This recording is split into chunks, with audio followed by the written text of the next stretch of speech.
Hello, everybody, and welcome to Working with Writers, sharing stories, not just news. I'm joined by David Nilsson, a full-time beer writer and educator living near Dayton, Ohio. He's an advanced Cicerone and an award-winning member of the North American Guild of Beer Writers and British Guild of Beer Writers. He hosts the Bean to Barstool podcast and is the author of the book Pairing Beer and Chocolate. He's also the co-founder and editor of Final Gravity, a print zine telling personal, human-centered stories from the beer world. David, it is awesome to see you again. And our last conversation, it was about pairing beer with chocolate, and it literally inspired me to go out and put together a pairing that night. So I'm really hoping that today, while it might not be as tasty, I hope it really is actionable for all our friends on the brewing side so they can better learn to share their stories. But to you, how's your year winding down? Yeah, absolutely. Thanks for having me back, Andrew. It's always great to hang out with you. It was funny when we jumped on just a minute ago. I knew we had done an episode of this before. I could not remember what we had talked about. Of course, it was beer and chocolate. What else would it have been? It was so fun, and I read your book. I was inspired. You taught me so much. So for everyone who didn't check that one, just go to the Crappy Professionals YouTube channel, and you can literally look up pairing beer with chocolate, and it'll appear. It's definitely worth a listen. Awesome. Yeah, great time. So how is your year winding down? What are you excited about right now? What's keeping you busy? Yeah, so it's been a busy fall for events. In addition to writing, I lead some events. I also do some beer judging, and it seems like everything gets packed into September through November. I cover some other food and beverage industries, and like everything piles up in like 2 months. So I was in Canada beer judging in September, and in Mexico in October, and then just a week or two ago I was traveling for a craft chocolate festival, and it's really fun, but it is very hectic, and I'm always excited for December because I finally get to hit the brakes a little bit and slow down for several weeks before we get into the new year. I think our friends on the brewing side are going to be clocking out short. I mean, they're going to still be open. They're going to be busy, but it does quiet down a little bit. And I would say 2 weeks is that point we get to take a deep breath. Yeah, for sure. Well, it's funny with craft chocolate. This is like hands down. This last 3 months of the year is like it's when they make most of their money because people are buying stuff for gifts and all that. So they are just absolutely like nailed and so hectic for several months leading up to this, and then it's dead. It's well, they don't have a dry January in chocolate, but like the same kind of thing happens where nobody's buying anything for a month after Christmas.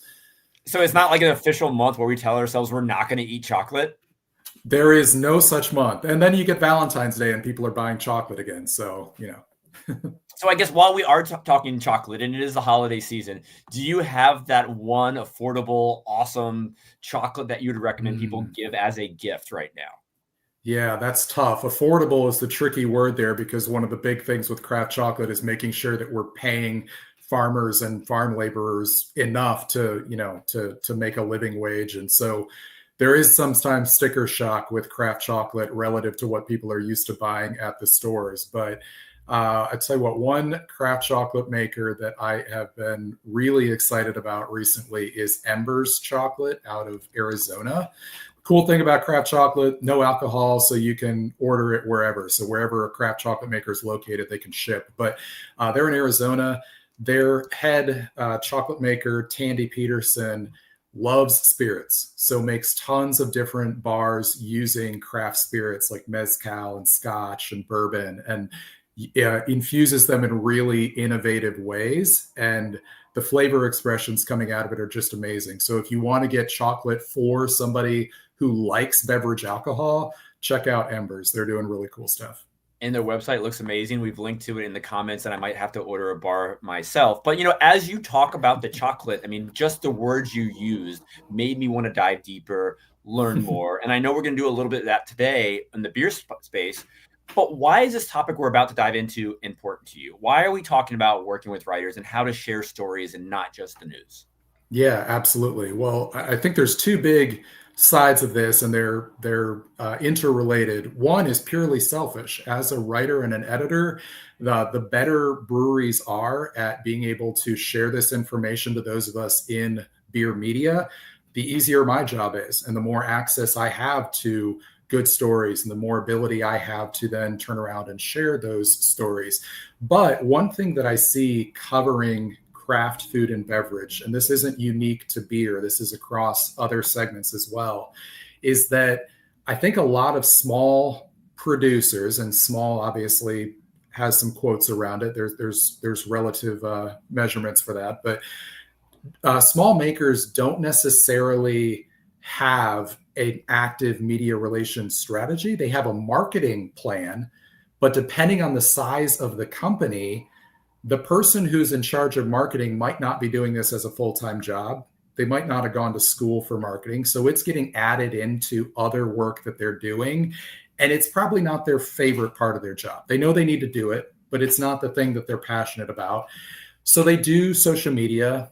If they have a big announcement, they send that out to local news or something, but they're not recognizing that media relations is part of marketing. And so the more that breweries understand that working with members of the media, not just local news, but writers in beer, writers in other fields that maybe touch on beer in some way, this is a symbiotic relationship that helps the writer, sure, but it also helps you to get coverage and get stories out in an organic way that don't have to smack of advertising and get a consumer's defenses up because they know they're being marketed to. They're reading about you in an article that another writer has written.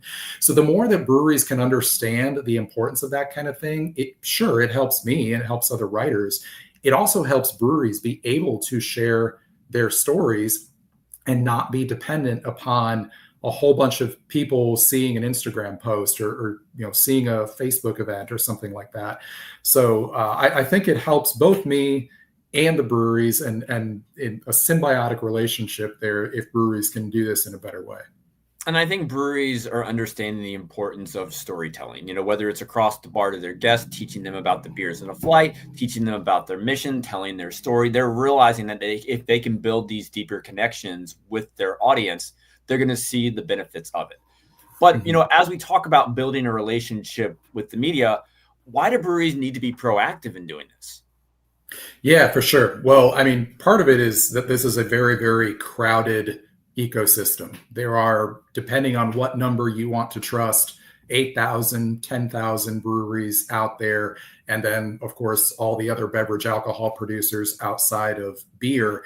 As much as I am paying attention and other writers are paying attention, we can't possibly keep up with every single brewery out there from our own digging or our own scrolling through social media, our own conversations with colleagues. We're going to hear maybe the big stories, but we might miss a lot of the small, like kind of ground level stories that are what make craft beer so interesting if breweries don't let us know what they're doing, especially if it is a smaller brewery that maybe isn't out in distribution. You're doing really cool things in your town, in your community.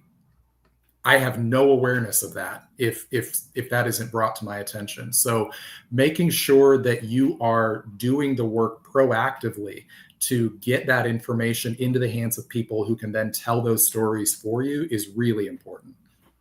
So we talk about news and we talk about stories. Like, in your mind, tell us the difference. Yeah, for sure. So like I was saying a little bit ago, I think that, with the importance of marketing, a lot of breweries will understand that they should send big news announcements out to maybe their local news, local papers, things like that, but then not sending out some of those deeper things that might be of broader interest.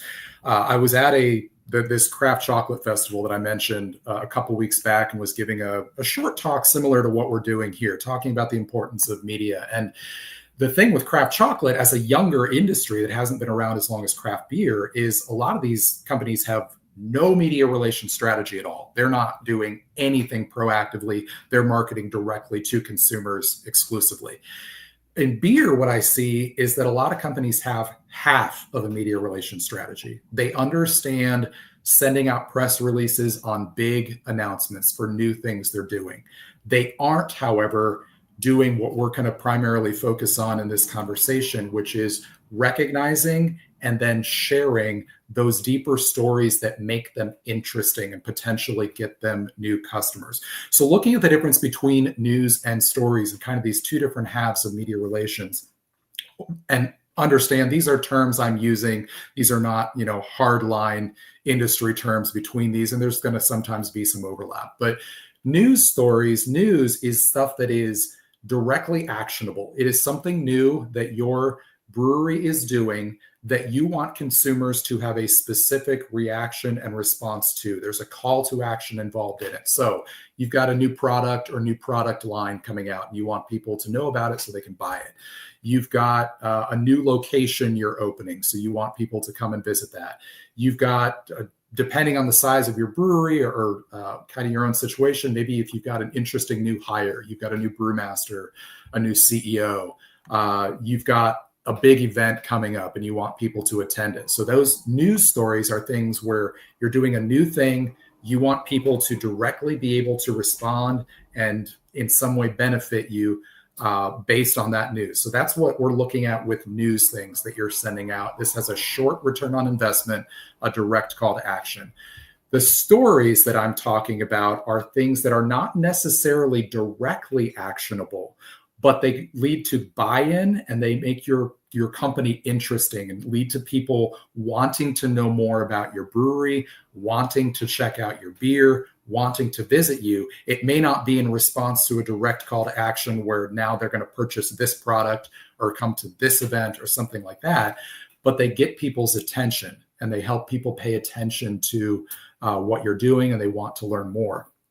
With, like I said, 8,000, 10,000 breweries, whatever our number is, there's tons of good beer out there. It's not just about beer anymore. We obviously know that. And Andrew, when we were getting into craft beer, sure, we were excited to try new beer, but we were also excited when we learned about like interesting things that breweries were doing. This brewery's in a weird old building. This brewery has such and such history to it. They're reviving this historical style. They're working with this weird ingredient.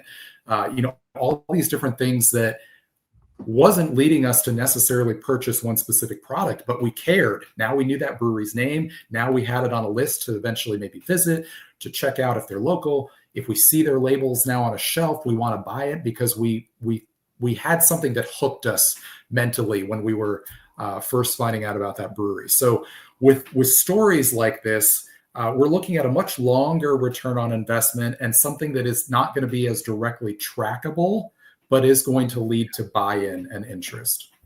I mean, you don't have to sell me on the storytelling. I love it, and I love reading those pieces.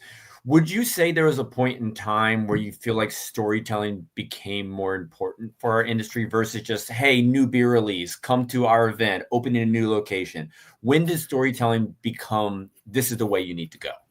Yeah. I don't know if there's a specific date, but I would say probably just prior to the crest of peak craft beer in like 2017 to 19, right in there when, starting in 2012 to 14, we get this rapid upward growth in terms of breweries opening. And if you put a beer in a cool package, it was probably going to get purchased. And if you opened a new location, it was going to be packed with people. That was right around when I was getting serious about beer, 2012 to 14, right in there. I'd been drinking it for longer, but that was when I was starting to take it more seriously and head in toward this being something that I was covering professionally. And at the time, it was just like, oh man, this brewery's brewing this cool style. Sure, I'll check that out. Like any brewery location that I saw, if I had availability, I was gonna jump in there. And over time, I still love beer. The beer's still awesome, but after a few years, it was like, well, there's plenty of good beer around me. I don't need to go chasing good beer anymore. I don't need to worry about whether or not there are breweries around me. There's dozens of breweries, that I could drive to check out. There has to be some reason that I care now. And I would say that was probably the late 2010s when that switchover happened to where build it, they will come was just in the past, and you needed a reason that people cared and had a personal investment in what you were doing if they were going to be long-term customers. Oh, I love that. And so today we're going to dive into how our friends at the breweries can build relationships with people like you. So let's start with creating a media list. David, yes. Where in the world should a brewery start to kind of get this going? Yeah, absolutely. So I would wager the majority of breweries probably do not have a media list, and you definitely need to start creating one, not just in your head, but actually a formal list that is segmented out for different purposes. Because as we've already alluded to, and we're going to discuss a little bit more, not all media coverage is the same. Things you're going to send to one place may not make sense to send to another. So a segmented media list is your contacts in the media world that you are going to either share news or share these story ideas with. The first place you're going to start for this, and the one that if you have any kind of list is probably what you've already done, is your local news media. So local newspapers, local websites that are doing coverage of upcoming events and things, depending on if you're in any kind of metropolitan area, maybe local TV stations, and then branching out just a little bit from there, like regional travel magazines and things like this. So these are going to be the places that you're primarily sending, like I said, those actionable news items to. So you have something new you want people to know about and directly respond to it. That's who you're sending that stuff to.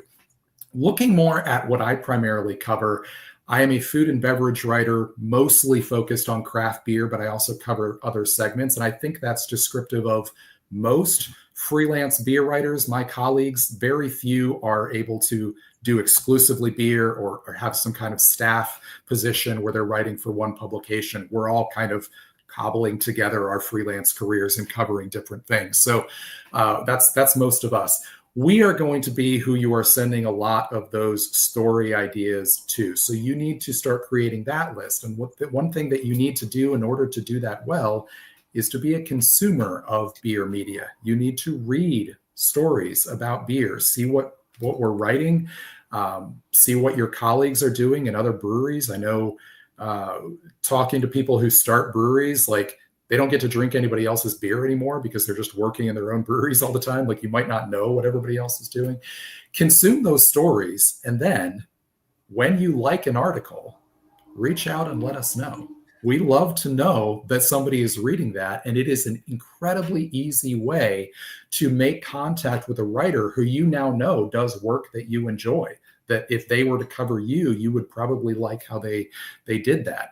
That first contact with those writers should not be mercenary. It should not be an immediate, hey, here's a press release. Let them know you enjoyed their article. Reach out on social media. If you have their email, you can do that, but it's probably going to be a DM on Instagram or something like that. Reach out, let them know you enjoyed it. Quick introduction for your brewery, and now you have a point of contact with that writer. Add them to your media list. You can ask them for an email address and can I send you interesting things we're doing in the future? Then, and this is where you can get more creative with this. Beer obviously is not just beer. It touches on tons and tons of other cultural and industrial areas. And so you can look at potential avenues for your media list outside of beer media. Business writers, science writers, agriculture publications, all sorts of different things that maybe are not directly about beer, but could potentially get you in front of a new audience and get you some unexpected coverage in that way.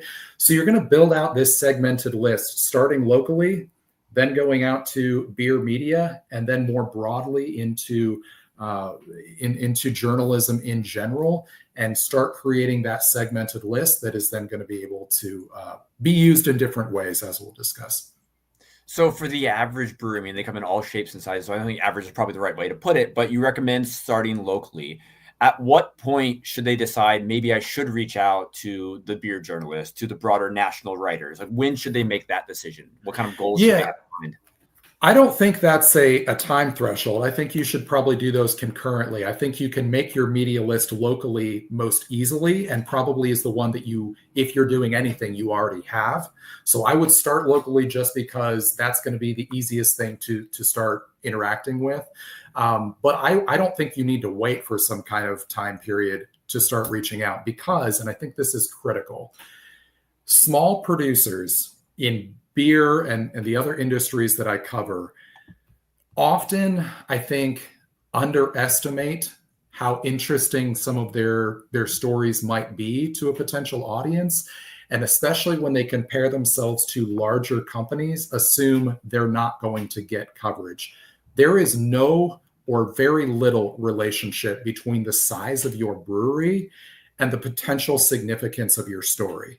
And I'm not saying that just as like an inspirational thing. I mean, quite literally, me writing about your brewery is going to take up the same amount of space on a page as me writing about a larger brewery. And the connection that a reader is going to have to that story, to a single voice, to a quote, to a background for a character in that story, whatever it is no different whether your brewery is making 500 barrels of beer a year or 50,000 barrels of beer a year. So do not sell yourself short on assuming that you need to reach a certain size or distribution or anything like that before your stories are worth reaching out to media with. Some of the most interesting breweries in the country are making very, very little beer. They're just selling out of their tap room, but they're doing fascinating things. Or the people are very, very interesting, or whatever those hooks are. So I don't think you need to wait. I think you shouldn't wait. I think you should make your local list because that's easy.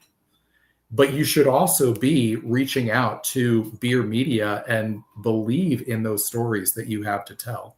So we're talking about creating a list, reaching out to media, but what signals that there is a deeper story worth exploring?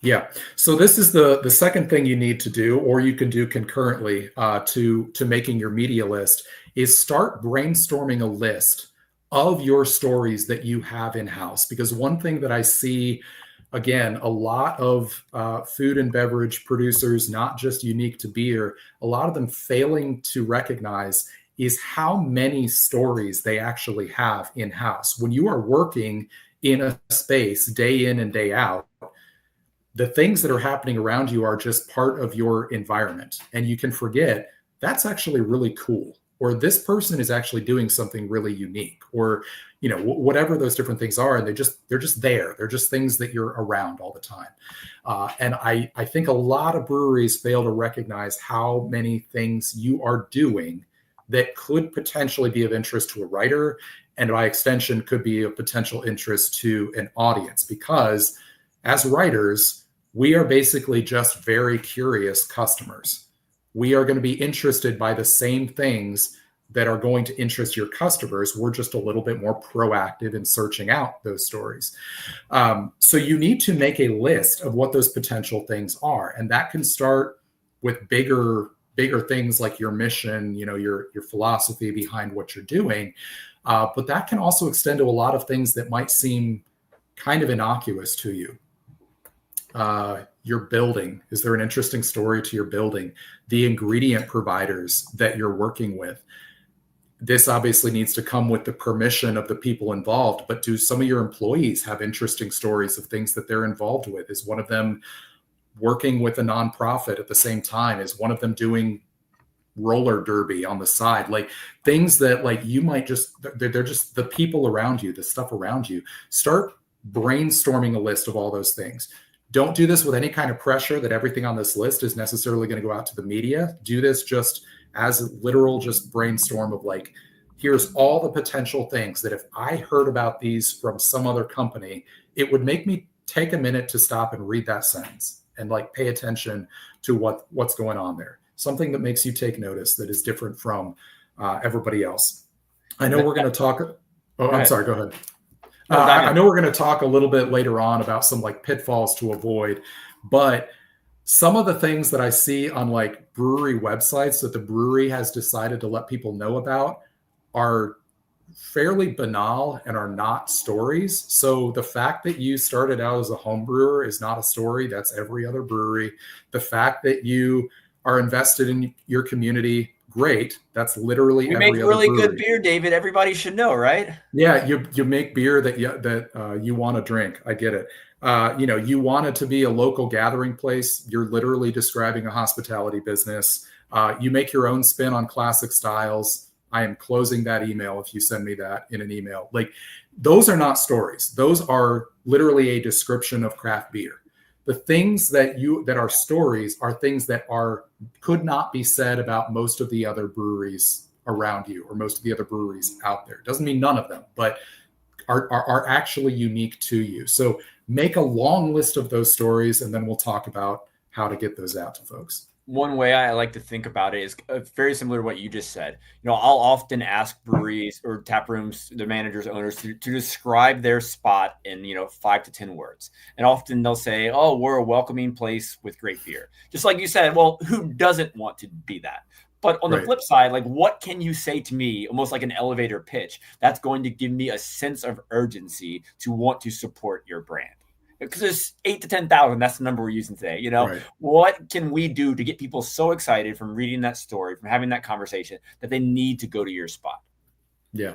Well, and I mean, like I said, writers are customers. As customers, we are constantly marketed to. We can sniff out marketing anywhere we see it. Doesn't mean that we're completely immune to it, but like we are constantly getting advertised to on social media, on television, whatever else. And those are advertising terms, like those kinds of things that you're saying. We're community focused. We're using the best ingredients, like all that kind of stuff. That's advertising. It might be true. Hopefully it's true and it's good, but it's not unique. It's not a story. So yeah, you need to think about those things that are different, that when you see them, you're like, wait, what? They're doing what? And like, you at least take a moment to now stop and pay attention. So you talked about reach out to the writers that you're reading, tell them you like their stories. That's one way to kind of have that first outreach. But if I'm reaching out to someone like yourself and I want to share something that I think is interesting, what should that first outreach look like? Yeah, sure. So this is going to be different for me and other writers in my exact position than it is from reaching out to maybe like a publication, like reaching out to introduce yourself to a beer outlet of some kind. I think there are varying levels of formality that this should have. If you are reaching out to the editor of a beer publication, I would make this a little bit more formal and a little bit more structured. Whereas you're reaching out to a writer, you're having a conversation with an individual. I don't want to feel like I am being marketed to in this first email. So that's going to be a little bit less formal. But if you're reaching out to a writer, so you're not trying to get immediate coverage for a direct call to action type of thing, but you're just wanting to introduce yourself, let me know some of the things that are interesting about your brewery. Hose off some of that like hyperbolic language that always gets put into this kind of thing. Like, I do not need a bunch of adjectives and adverbs in that email. If what you're doing is actually cool, which hopefully it is, then an accurate description thereof will convey that, right? If it's cool and you describe it, then I will see that it's cool. I don't need elevated adulatory language with that. So say who you are, what you're doing, what's unique about your brewery. And if this is an introductory email, you have one of two options depending on if there is like an immediate thing that you're responding to. So if you've seen me write an article about working with heirloom grain varieties and breweries that are doing that, and you're doing something related, maybe you're working with a craft maltster to bring back some kind of heirloom corn or something, introduce yourself. And then let me know you appreciated that article. And by the way, we're doing something similar to this. Made me think of it. We're working with this malt house, bring back this heirloom corn. If you're ever doing a story along those lines, reach out. I'd love to talk to you about it. Do not, make this a direct sales pitch, but let me know you are doing something that is also interesting along those lines, and you're available if I want to talk about it. If it is not about a direct thing, like they're not one story that you're trying to reach out, it is perfectly acceptable to just give that introduction, give a 1-paragraph summary of what is unique about your brewery, following everything we just talked about getting rid of that like filler language that's on every website, what is actually unique about your brewery, and then ask, hey, can I add you to my media list and just let you know if we have some cool stuff coming up? I'm going to say yes, because again, I need that line of information. I need access to what breweries are doing. So yeah, by all means, as long as I cannot sniff out that this is like high pressure marketing, of like, hey, can I, spam you with press releases? Then yeah, by all means, like add me to that media list and send me those story ideas. And that kind of introduction can be very informal. It should be personal, and I'm going to appreciate that from a brewery. One thing that is important is to make sure when you are communicating with a writer, and this is especially true when you're talking to an individual writer, not just a media outlet like a publication, make sure it is very clear that whatever you are presenting to us, there are not expectations or strings attached to that. You don't control what we write. You don't control what we write about. I don't say that defensively. It's just reality. I'm coming up with these stories or getting assigned these stories. If I can tell that you are kind of going to be a potential problem with the fact that you are expecting a certain kind of coverage, or that you are, if you're offering to like have me come and visit your brewery and it is pretty clear that you're expecting a story to come out of that, I'm going to back away from that, because that is not how journalism works. And that is going to probably not be a healthy relationship for me as the journalist. So make sure that it is very clear that you believe in what you're doing and you want me to know about it. And if stories present themselves, you would love to be able to work with me, but do not have strings attached to that. And on your side, for yourself, do not have explicit expectations attached to doing that. Along those lines, it is appropriate and I think valuable to invite a writer to come and visit your brewery. Again, this is not a press junket. This is not a pay to play kind of thing. This is not coming with strings attached, but like, if you believe in what you're doing, hey, why don't you come out and, see what our brewery is doing? You can meet our people. I don't have any kind of ethical concerns there where I'm doing this, and you're doing this in exchange for coverage or anything like that. I can come, I can see what you're doing, and I might actually find out about story ideas from that maybe you hadn't even thought of. I have a colleague, I was talking to a couple of colleagues a few weeks back, actually looking ahead to this conversation about like, hey, what are some things, you wish breweries knew along these lines? And one was saying she got invited to a brewery, no strings attached, just come out, see what we're doing. Ended up finding out that brewery was taking their ecology extremely seriously and actually had a water, like a water treatment plant on site that they were using to treat their water, recycle it. Ended up including that in an article. That had not been why the brewery had invited her out, but she recognized something unique in that. And then that turned into a story later on. So it's perfectly appropriate to do that, especially if there's a geographical proximity. Sure, I'd love to come out and see what you're doing, and maybe I will recognize some stories that come out of that. But if you're reaching out to a writer, it does not need to be super formal. It should be professional. It should be spell checked. It should, treat this as a professional email, but you don't need to do a highly formatted press release just to introduce yourself to me and start that conversation. No, it's really good advice here. I mean, you're giving best practices. We're also touching on some pitfalls. So I would love to know what separates the breweries, the businesses that communicate well with writers versus some that don't seem to gain traction. Is there anything else you think separates the good from the ones who aren't getting the coverage that they might be hoping for? Yeah, for sure. Well, one, I know this is obvious, but literally they're doing this. They are reaching out proactively to writers.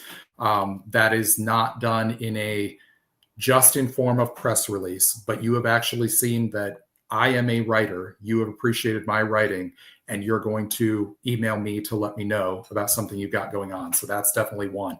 Another, and this should be obvious, but unfortunately it is not. There is a clear and immediate response when I communicate with them. So the relationship is there initially, but then there are breweries that I reach out to because I want to include them in an article, and either I don't get a response or I get a response a week later, or they have sent me to an info@ email, and God knows if that ever gets checked. Have a point of contact that I can directly contact, and that person will get back with me in a reasonable amount of time. That might not be 5 minutes, but I'm not going to be waiting and wondering, am I going to be able to use this brewery as a source, because I don't know if they're going to respond to my media request or not. So that is a big one. Have somebody who responds to those requests. Make sure the people that you are reaching out to have that media contact. So we know if we can use you, we can get in touch with you and you will be responsive to us.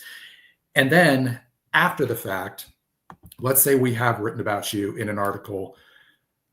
You are not going to be problematic for us after the fact, in the sense that you didn't like that we didn't include this one quote that you used, or what about this part of the conversation? I wish you had written about that. Or you were not the exclusive story. You were one contact in a broader story and you didn't get enough word count out of that. I understand those things might be frustrating, but unless I have said something inaccurate or misrepresented you in some way, any of this is positive that you have been included in an article, and you need to express that, appreciation back to the writer for that. So proactive in communication, responsive in communication, and not being problematic after the fact in a way that we are going to regret having covered that brewery. The breweries that do those things are ones that I work with repeatedly in stories. And in building these relationships, they're mutually beneficial. It's getting the brewery's name out there. It's giving you something really cool to cover. So what does a long-term relationship look like with the journalist from your perspective? Yeah, absolutely. And this is one thing that I wish more breweries understood.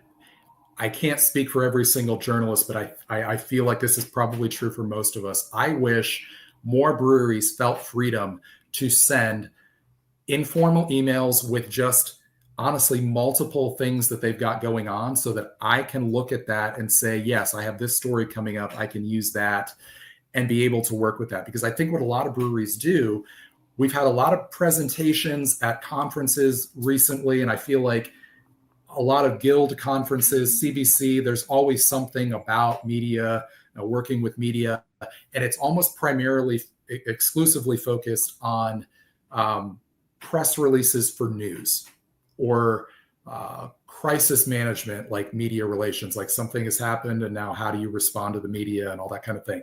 That stuff is super important, absolutely. But I think it's given breweries the idea that they have to do that every time they are communicating with the media. And if you don't have a formatted press release, then you can't reach out to us about those stories.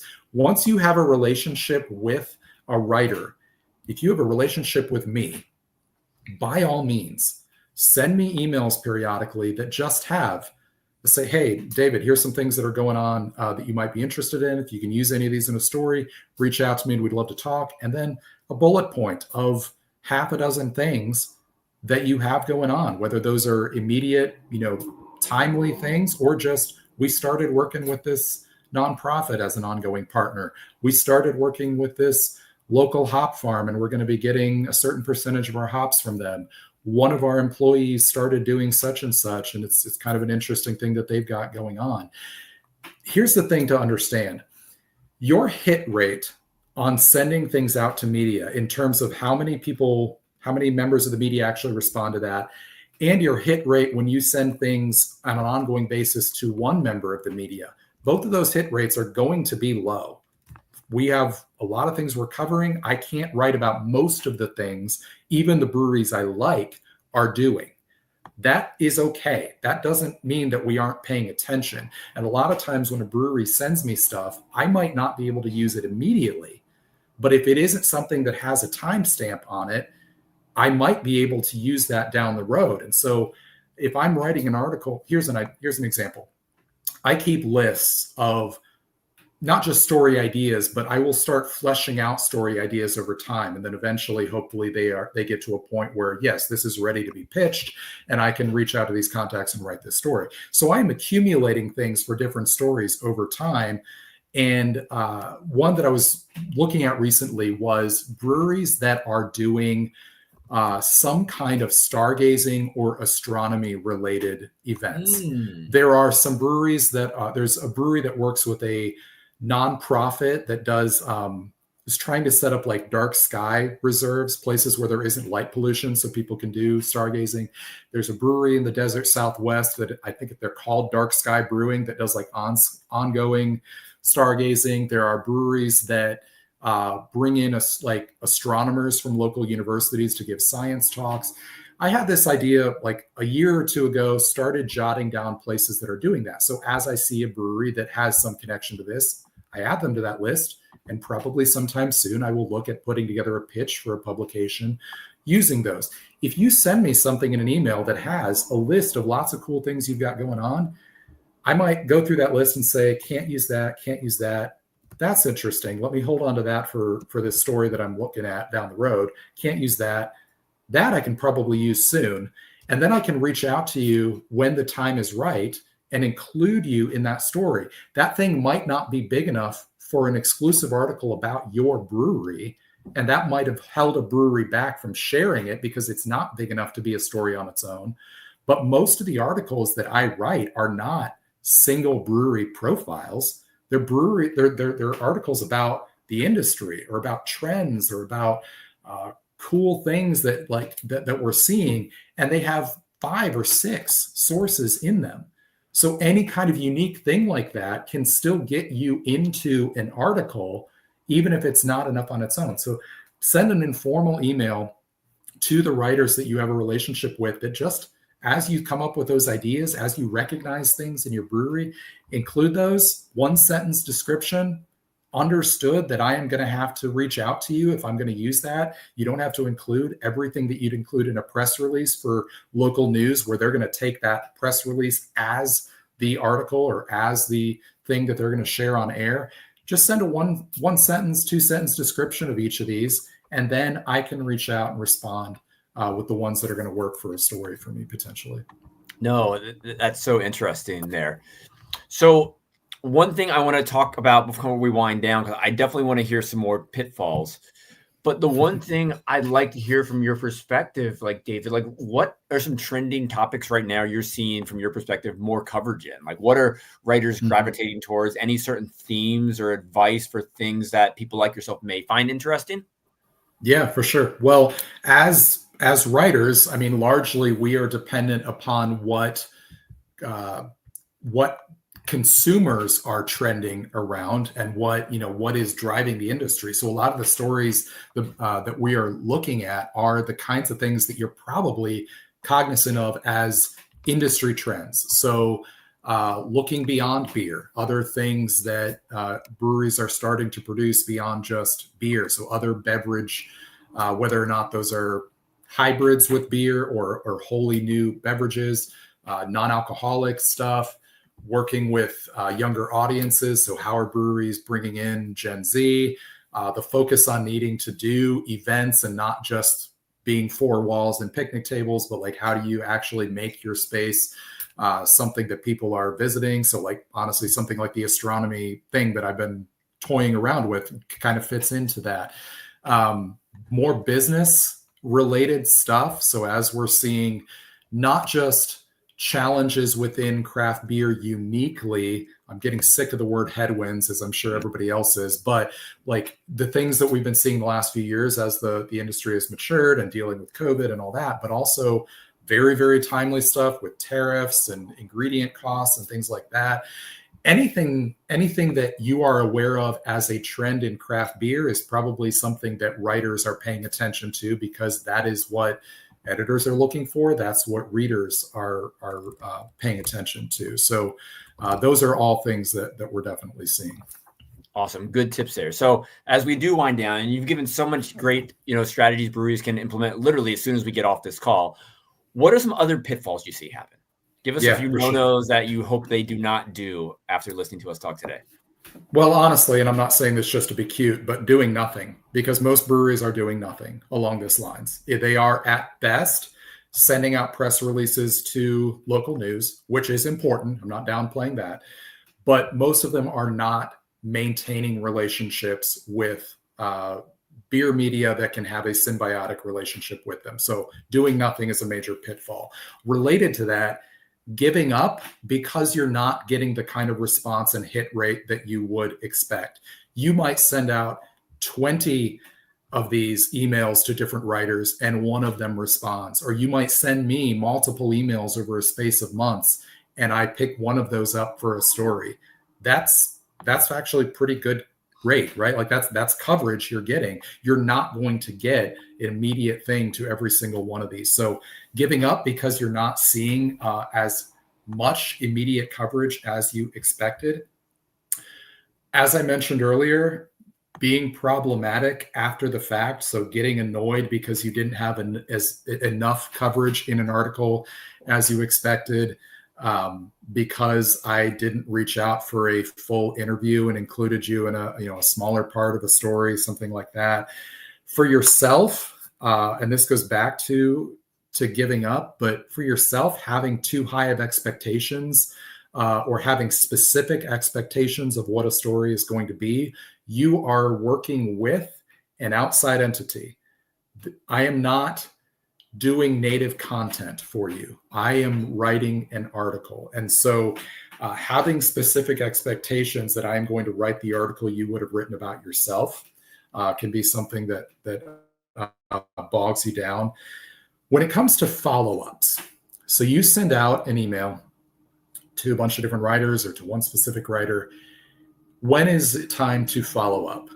When is it time to assume that writer is not doing, it's not going to do anything for you?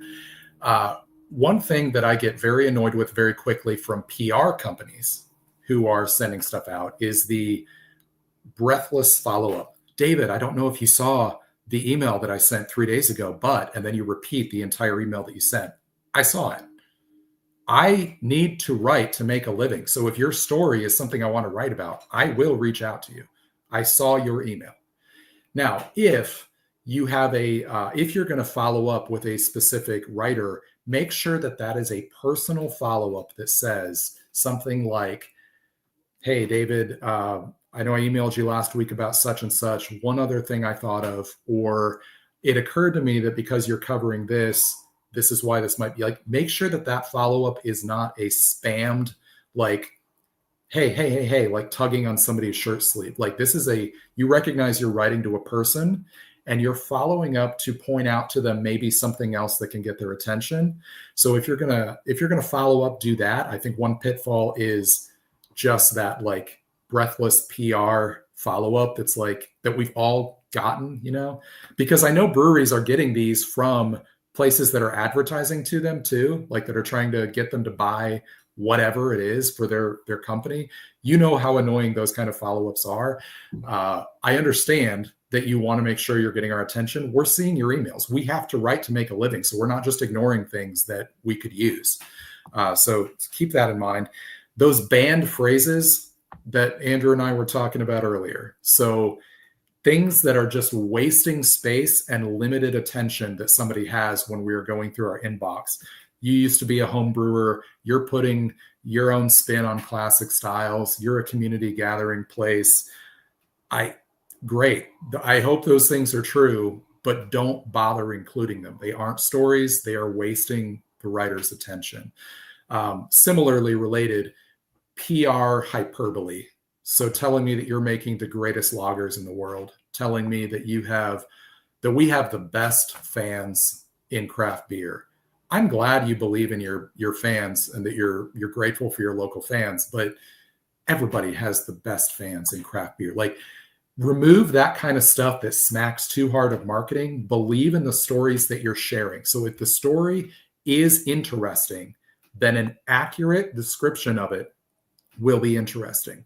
You remove all that kind of hyperbole and generic type of filler phrases. So those are the kind of pitfalls I'm seeing. The biggest ones are not doing anything.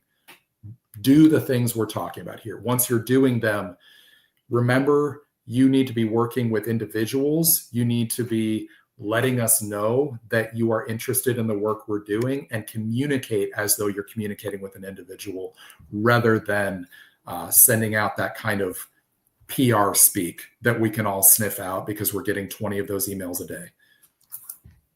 Such good advice, this conversation. Is there anything I haven't asked you today that I should have asked you?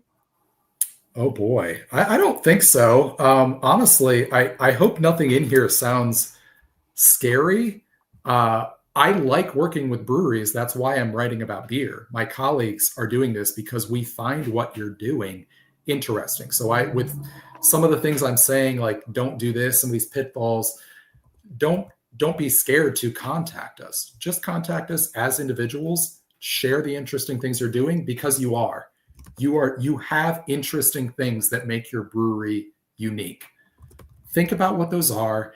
Think about the things that actually make you pay attention to another business, even if it's not in beer. The things that make you buy from one brand instead of another, the things that make you go to this restaurant instead of another, the things that make you read this book instead of another. Those things go beyond just the substance of the product. There are something got your attention, something made you pay attention. Think about what those things are about your brewery, and then share those with us, because we are curious, we are interested, and we want to share those stories as well. And so, David, as we encourage our brewery friends to build their media lists, would you be interested in giving your email address today to share with everyone in case they're interested in reaching out to you with something exciting, a story worth sharing, perhaps?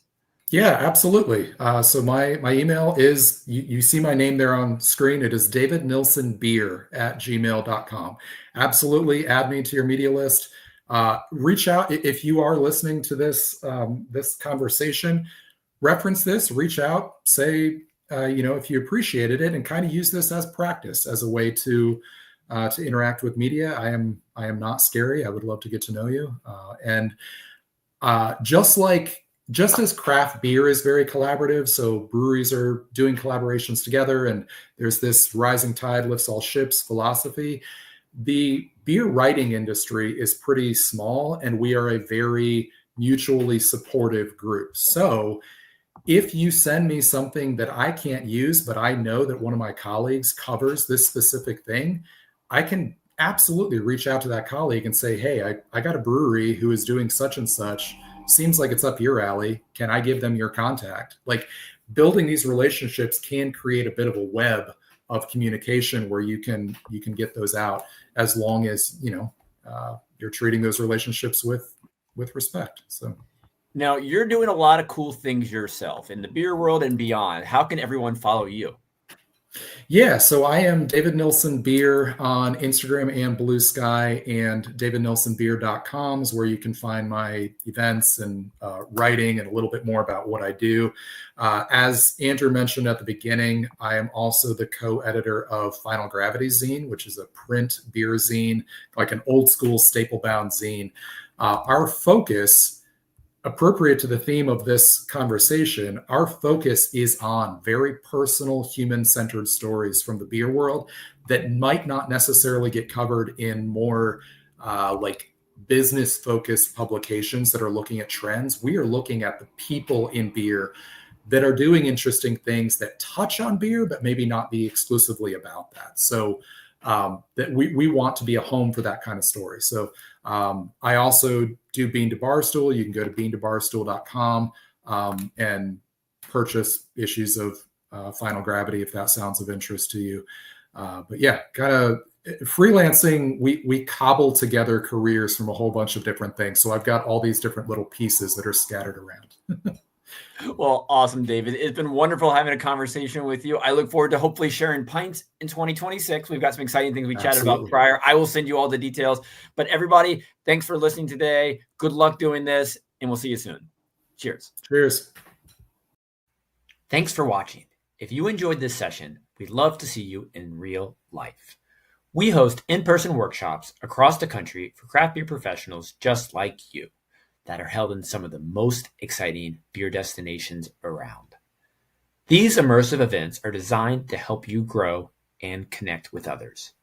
You'll meet peers from across the country and leave with actionable strategies for success. Connection has never been more important, and you can learn more at cbpconnects.com. Cheers. See you there.